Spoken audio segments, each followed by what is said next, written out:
Hi, Peter here at Peachy TT120.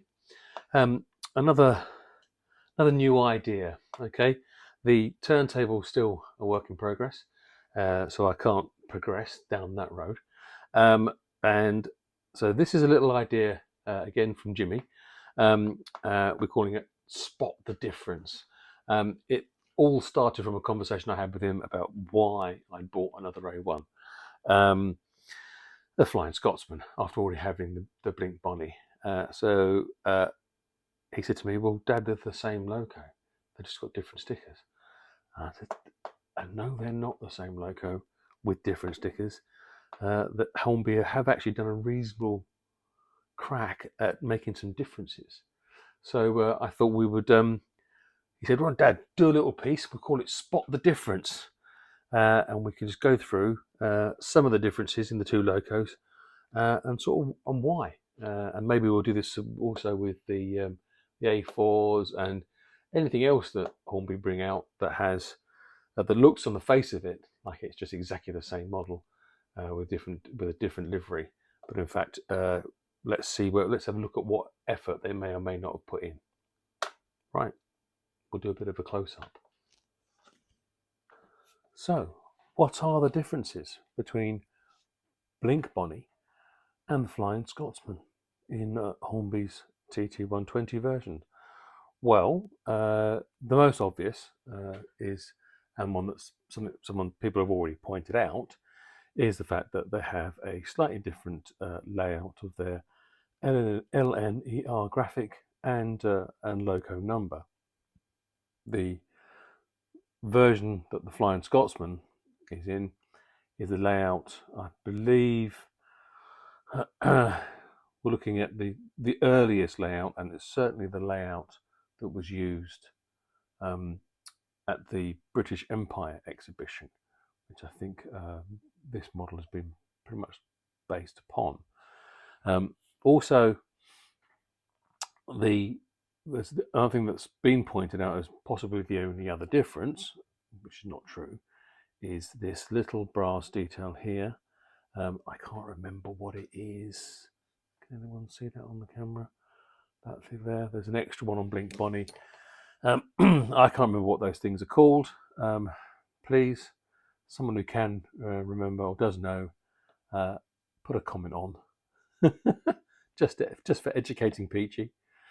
Right, now, what's the other differences? Well, Flying Scotsman is the earlier version, and so and that means that, well, it was the fourth made, and I believe the first 10 or maybe the first 11 of the A1 Pacifics were produced up at Doncaster for GNR. They were laid down for the GNR pre-grouping. Now, that meant that only a few years later, when it became the LNER, they had to, I think, retro change a few things to make them fit the LNER. What's the word called? Not gauge.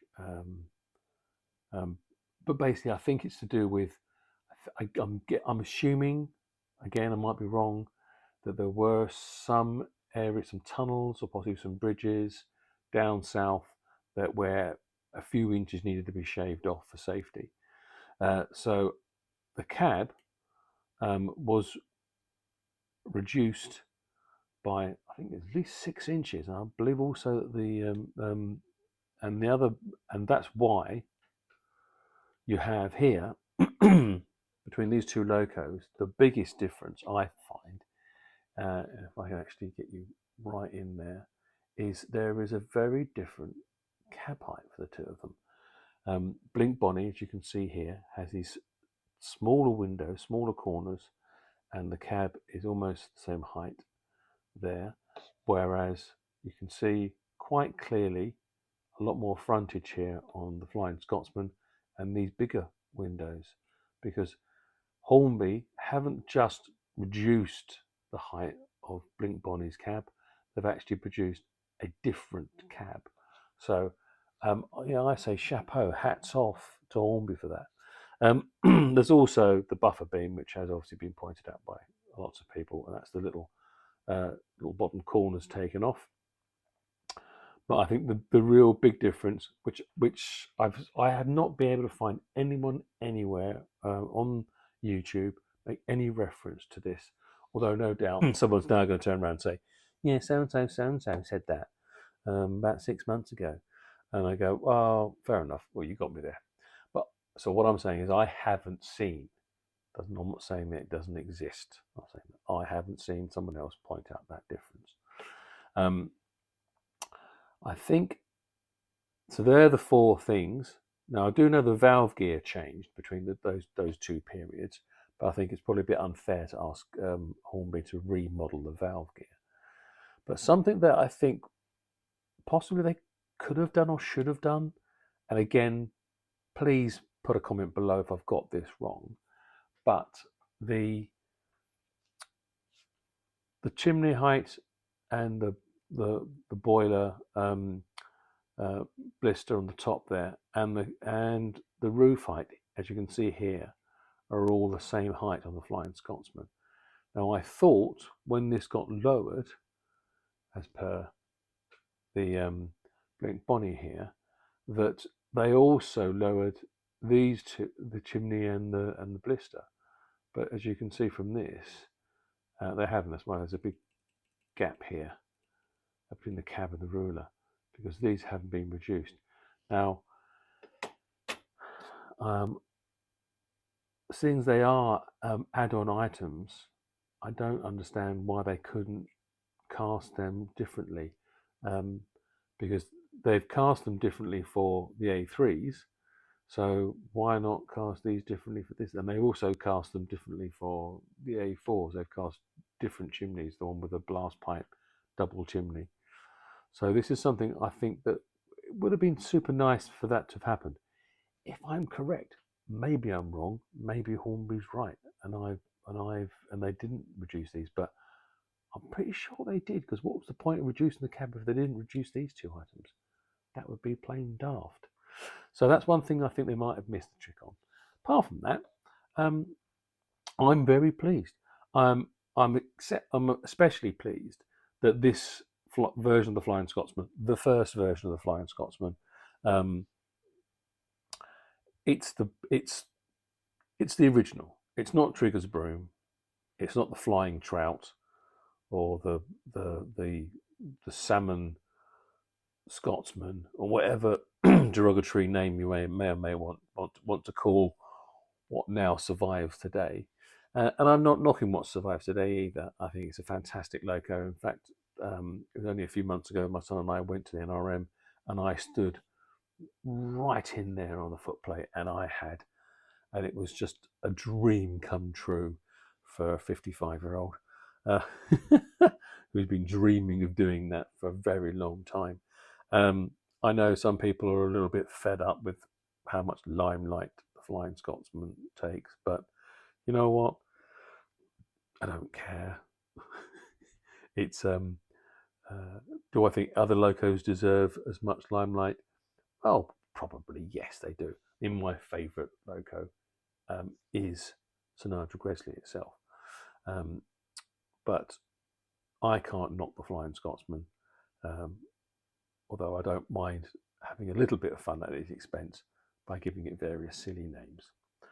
Well, hopefully this probably isn't too informative for the very experienced model maker, the railway modeler who knows everything there is to know about the, I don't know, however many versions Hornby have brought out of the Flying Scotsman.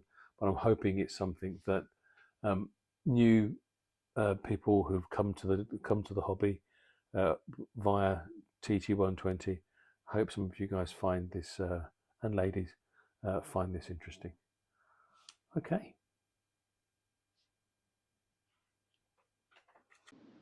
Right, quick amendment. Nighthawk has turned up, and interestingly, it has a considerably lower chimney. It's nearly a millimetre lower than the Flying Scotsman's chimney, as you can see from this little demonstration. It has the lowered cab as per Blink Bonnie, and it has the lowered chimney, which is what I was referring to earlier. And I think they missed a trick. I think Blink Bonnie should have had this lower chimney on. Please advise in the comments below if I've got that wrong. Well, I hope that was okay. I know that for some people it'll be a bit like teaching someone how to suck eggs when it comes to spotting the differences in A1s. But to other people who are new to the hobby, maybe this is of some interest, that you've basically got the first version of the Flying Scotsman, and you've got it, and the Blink Bonnie shows you what happens only a few years later. They made a few subtle changes. And obviously there's lots more changes along the way, which is a good thing for Hornby. It means they could produce more and more of the A1s for us to collect. Right, well, I think all I really need to say now is if this is the kind of thing you like, then please like and subscribe. Ring the little bell.